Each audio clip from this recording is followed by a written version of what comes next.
अस्सलाम वालेकुम रहमतुल्लाहि व बरकातुहू। आप देख रहे हैं टॉप 10 विद JNM और मैं हूं गुलाम नबी मदनी। दुनिया भर से आज की 10 बड़ी और इंतहाई अहम खबरें जिन पर आज हम बात कर रहे हैं। नाज़रीन किराम, आज 2 जुलाई 2020 है और आज दिन है जुमेरात का। ये टॉप 10 विद JNM का शाम का बुलेटिन है।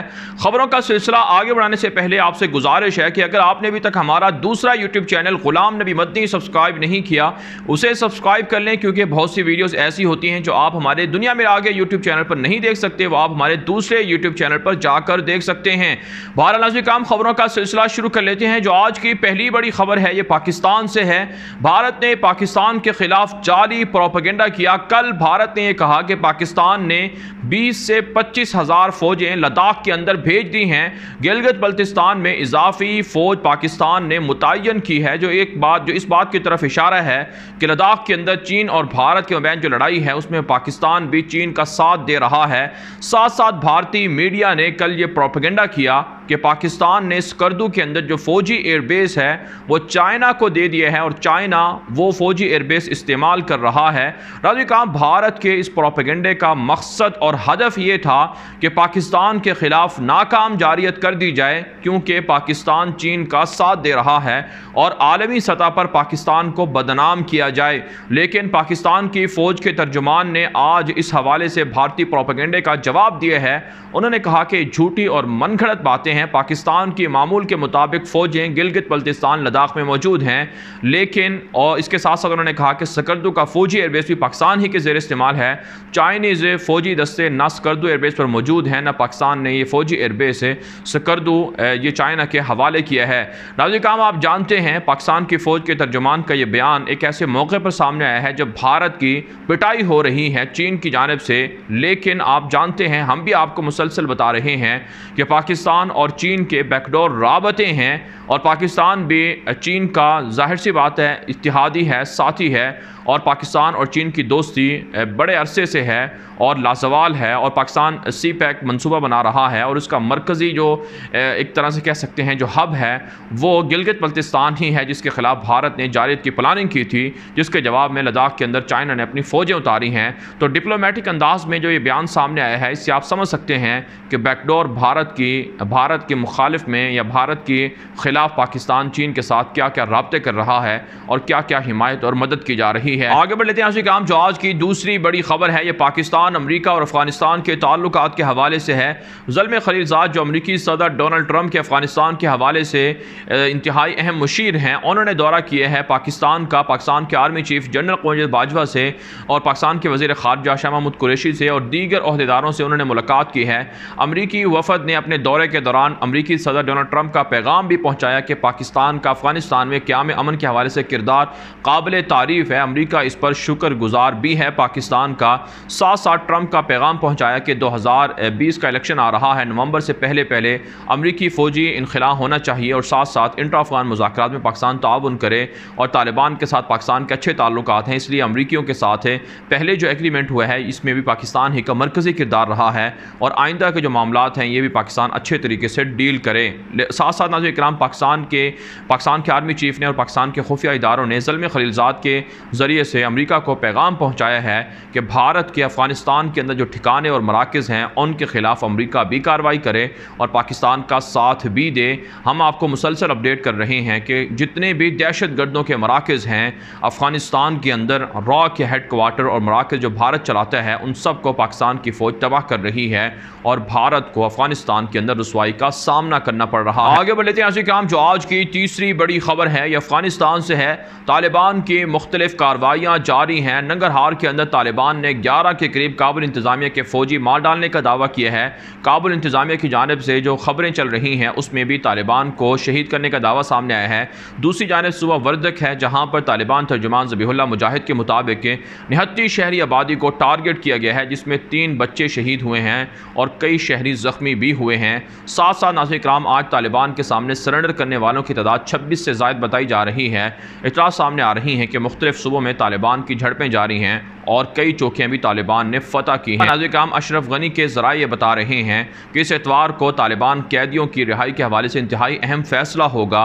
बहुत से तालिबान के ऐसे कैदी हैं जिन्हें काबुल इंतज़ामिया ख़तरनाक कैदी गिरदानती है और यूरोपीय मालिक ने भी इन तालिबान कैदियों की रिहाई के हवाले से तशवीश का इजहार किया था। इसी वजह से अभी तक तालिबान के 1000 से ज़ायद कैदी बाकी हैं जिनको रिहा नहीं किया गया है।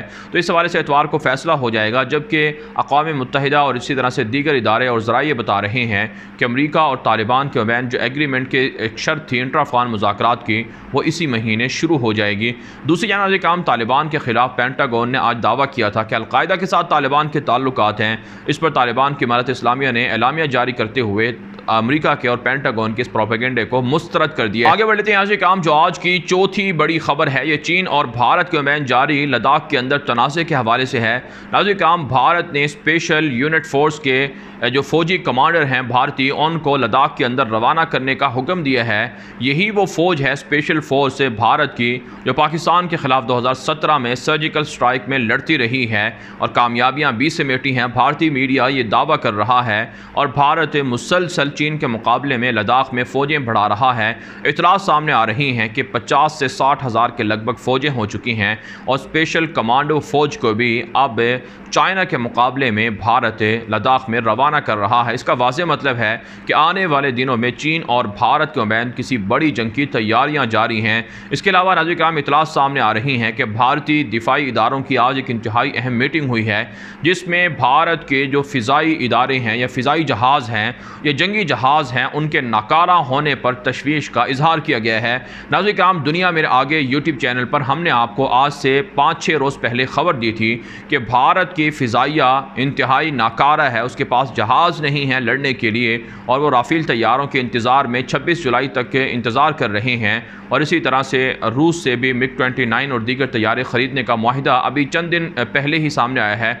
और अब भारत ने जो अंदर की जो उनकी आज दिफाई मीटिंग हुई है उसमें भी इस बात को तस्लीम किया गया है और हमारी ख़बर की तस्दीक हुई है कि भारतीय फ़िज़ाइया नाकारा है, उसके पास जहाज़ नहीं है लड़ने के लिए। यही वजह है आज भारत के वज़ीर दिफ़ा ने मंजूरी दी है कि 29 जहाज़ों के अपग्रेड किया जाए उनको, और साथ साथ जो दीगर जंगी साजो सामान है, जंगी जहाज़ हैं, हेलीकॉप्टर्स हैं, उनको जो नाकारा हैं उनको बेच दिया जाए या अपग्रेड किया जाए या फिर जदीद जो जहाज़ हैं वो दुनिया के मुख्तलिफ मुल्कों से ख़रीदे जाएँ हंगामी बुनियादों पर। आगे बढ़ लेते हैं यहाँ से काम जो आज की 5वीं बड़ी खबर है, ये पाकिस्तान इस्लामाबाद से है। आज काम इस्लामाबाद के अंदर हुकूमती ख़र्च पर मंदिर बनाना ये दुरुस्त नहीं है, ये नाजायज़ है। पाकिस्तान के मुमताज़ आलिम दीन मुफ्ती मोहम्मद तकी उस्मानी ने ये ट्विटर पर अपने ट्वीट में ये फ़ैसला लिखा है और कहा है कि एक ऐसे मौके पर जब हिंदुओं की इस्लामाबाद के अंदर आबादी बिल्कुल ना होने के बराबर है, वहाँ पर एक मंदिर को तामीर करना हुकूमती ख़र्च पर यह पाकिस्तान के अंदर तशवीशनाक बात है और इसके ज़रिए से हालात ख़राब होंगे। और उन्होंने साथ साथ ये भी कहा कि हुकूमत को ऐसे मामलात में एहतियात करनी चाहिए जबकि पाकिस्तान एक इंतहाई नाजुक दौर से गुजर रहा है। इसके अलावा नाज़िर-ए-किराम, पाकिस्तान की जो तहरीक इंसाफ है, जो हुकूमती जमात है, उनके इत्तिहादी हैं पाकिस्तान मुस्लिम लीग काफ के लोग, परवेज़ इलाही वगैरह, उन्होंने भी मंदिर बनाने की मुखालफत कर दी है। नाज़िर-ए-किराम, पाकिस्तान की ब्यूरोक्रेसी में चंद ऐसे लोग होते हैं जिनके ये मशवरे होते हैं, इसलिए पाकिस्तान को ऐसे मामलात से बाज रहना चाहिए क्योंकि पाकिस्तान इस्लाम का किला है, तौहीद का मरकज़ है। यहाँ पर मंदिरों का बनाया जाना या इसी तरह से बुतों की परस्तश या पत्थरों की परस्तश के जाना एक तरह से इस्लाम की सरीहन तौहीद की ख़िलाफ़ वर्जी है। ताहम मुफ्ती तकी उस्मानी साहब ने यह भी लिखा है अपने ट्वीट में कि अगर जहाँ कहीं हिंदुओं का मंदिर पहले से मौजूद हो उसे बरकरार रखा जा सकता है और हिंदुओं की जो आबादी है उस एतबार से उन्हें मंदिर बनाने की इजाज़त हो सकती है, वो भी उनके ज़ाती खर्च पर। आगे बढ़ लेते हैं नाज़िर-ए-किराम, जो आज की छठी बड़ी खबर है ये कतर और तुर्की के ताल्लुकात के हवाले से है। तुर्क सदर रजब तैयब एर्दोगान जब से कोरोना वबा आई है उसके बाद अपने पहले दौरे पर आज कतर दोहा पहुँचे हैं, जहाँ उनके कतर के जो अमीर हैं तमीम हमद सानी, उनसे इंतहाई अहम मुलाकात हुई है।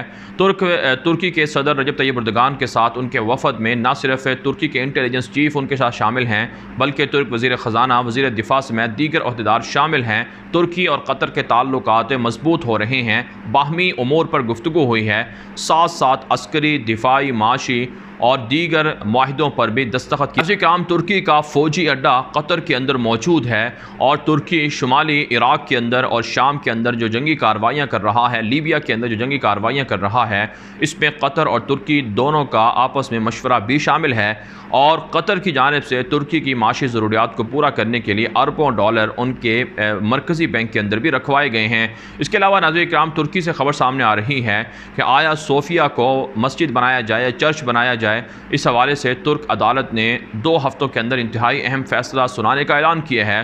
तुर्क सदर रजब तय्यिप एर्दोगान की हुकूमत इसे मस्जिद बनाना चाहती है और इस हवाले से 2 हफ्तों के अंदर अंदर यह फैसला सामने आ जाएगा कि इसे मस्जिद बनाया जाए या फिर इसे म्यूज़ियम की हैसियत से बरकरार रखा जाए। बढ़ लेते हैं नाज़रीन किराम, जो आज की 7वीं बड़ी खबर है, ये सऊदी अरब और यमन के हूसियों के दरमियान तनाज़ात के हवाले से है। एक मरतबा फिर जंग शुरू हो गई है। हूसियों के ख़िलाफ़ सऊदी इत्तिहाद ने बमबारी की है और काफ़ी ऑपरेशन किए हैं और दुनिया भर के मुख्तलिफ मालिक की जानिब से, स्वीडन, जर्मनी वगैरह की जानिब से कहा जा रहा है कि हूसियों ने जंगबंदी माहिदे की खिलाफ वर्जी की है, जिसके जवाब में सऊदी इत्तिहाद ने हमला किया है। नाज़रीन किराम, सऊदी इत्तिहाद के हमले के अंदर कई हूसी आज मारे गए हैं। इसके रद्द अमल में हूसियों ने सऊदी अरब के इंतहाई बड़े शहरों पर मिसाइल हमले करने का ऐलान किया है। सऊदी इत्तिहाद ने जवाबी तौर पर कहा है कि रेड लाइन है, जो इंतहाई हसास मकामात हैं सऊदी अरब के, बिलखुसूस शहरी आबादी, वो सऊदी अरब के लिए रेड लाइन की हैसियत रखती है। अगर वहाँ पर बमबारी की गई तो हूसियों के ख़िलाफ़ खून रेज़ कार्रवाइयाँ होंगी और हूसियों पर बड़ी शिद्दत से बमबारी की जाएगी। नाज़रीन किराम, गुज़श्ता 5 साल से हूसियों के मबैन और सऊदी इत्तिहाद के मबैन जंग जारी है। अभी तक किसी को वाज़ेह कामयाबी नहीं मिली, लेकिन फिर भी निहत्ती यमनी अवाम इसमें नुकसान बर्दाश्त कर रही है।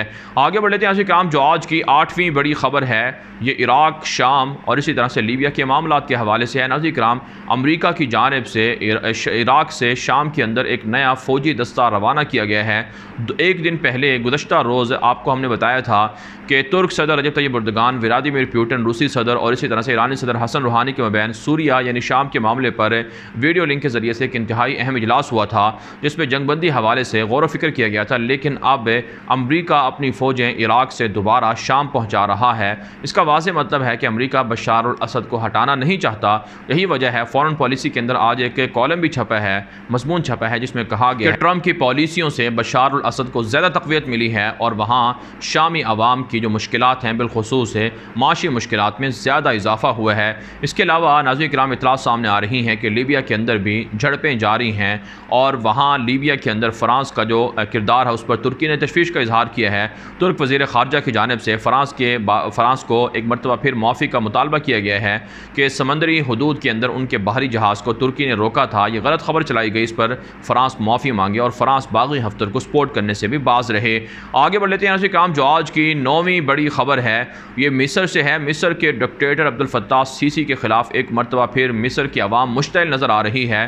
3 जुलाई 2013 को डिक्टेटर अब्दुल फत्ताह सीसी ने मुंतखब जो सदर थे मोहम्मद मुर्सी, उनकी हुकूमत का तख्ता उलट कर इक़्तिदार पर कब्ज़ा किया था और इस इक़्तिदार पर कब्ज़ा करने या बगावत करने में तकरीबन दर्जनों नहीं बल्कि सैकड़ों लोगों को शहीद कर दिया गया था। और ये डिक्टेटरशिप जो सामने आई थी, इसके ज़रिए से गुज़श्ता 7 साल के अंदर इस्लाम पसंदों पर जुल्म किया जा रहा है। एक मरतबा फिर ट्विटर पर और दीगर जो सोशल मीडिया ज़राए अबलाग हैं मिस्र के अंदर, उन पर ट्रेंड चल रहे हैं कि अब्दुल फत्ताह सीसी को हटाने के लिए अवाम को एक मरतबा फिर इनक़िलाब की ज़रूरत है, वरना इसी तरह से जुल्म जारी रहेगा और मिस्र को अब्दुल फत्ताह सीसी तबाह कर देंगे। आगे बढ़ लेते हैं नाज़रीन किराम, जो आज की 10वीं बड़ी खबर है, ये अमरीका से है।